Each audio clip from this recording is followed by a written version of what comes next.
Сәлем қыздар, күн жақсы. Мен шамалы ет асып жатырмын. Өткенде жәрмеңкеден алған ет өте дәмді екен.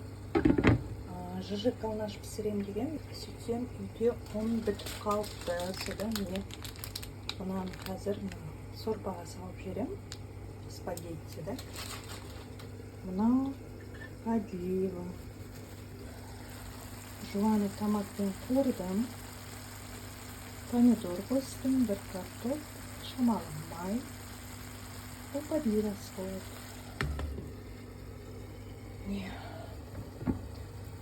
Түске осындай ас жасап жатырмын.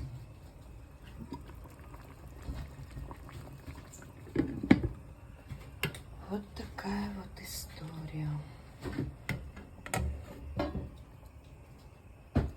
Міне спагеттиді еттің сорпасына пісірсең, әрі үстіне мынадай подлив құйсаң, керемет дәмді болады екен. Беш бармақтан еш кем емес.